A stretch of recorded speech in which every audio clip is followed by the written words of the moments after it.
সবচেয়ে বড় খবর, গত 12 এপ্রিলে অল ইন্ডিয়া মুসলিম পার্সোনাল ল বোর্ডের নির্দেশে সারা দেশের সাথে কৈলাসহরে গত 12 এপ্রিল ওয়াকফ বিলের বিরুদ্ধে এক প্রতিবাদী মিছিল অনুষ্ঠিত হয়।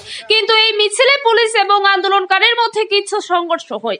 এই সংঘর্ষের পর ঊনকোটি জেলার পুলিশ সুপার ঘটনাস্থলে উপস্থিত হয়ে নিরীহ নিরপরাধ 8 জন যুবককে গ্রেফতার করে কৈলাসহর জেলা কারাগারে পাঠিয়ে দেন। গতকাল যৌথ মঞ্চের উদ্যোগে ট্রেড পরীক্ষার্থী সাইফুল ইসলাম নামে এক যুবককে জামিনে মুক্তি করা হয়। আজ অর্থাৎ শুক্রবার বিকেল 3 ঘটিকার সময় কৈলাসহর জেলা কারাগারে জেলে আটকৃত 4 জন আসামিকে দেখতে যান কৈলাসহর বিধানসভা কেন্দ্রের বিধায়ক বিরজিৎ সিনহা, কৈলাসহর জেলা কংগ্রেস সভাপতি মোহাম্মদ বদরুজ্জামান, ত্রিপুরা প্রদেশ কংগ্রেসের প্রাক্তন সাধারণ সম্পাদক রেনু মিয়া। এছাড়া উপস্থিত ছিলেন বিশিষ্ট আইনজীবী নরসিংহ দাস।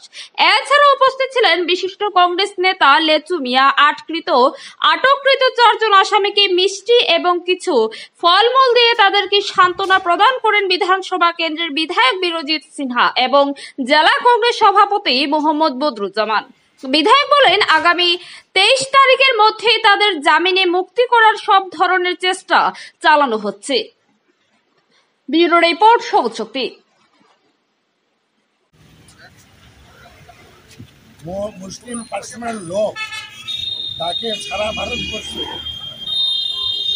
ওয়াকফ আইন বিরোধী মুভমেন্টে 8 জন ছেলেকে পুলিশ অ্যারেস্ট করে জেলে পাঠানো হয়েছে।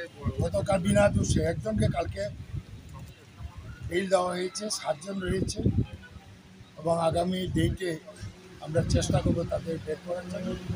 আমরা গভর্নমেন্টের কাছে দাবি করব, পুলিশের কাছে বলবো বিনা দোষে এই ছেলেগুলো আটক হয়েছে, ফাইনাল রিপোর্ট দিয়ে যাতে খালাস হয়ে যায়।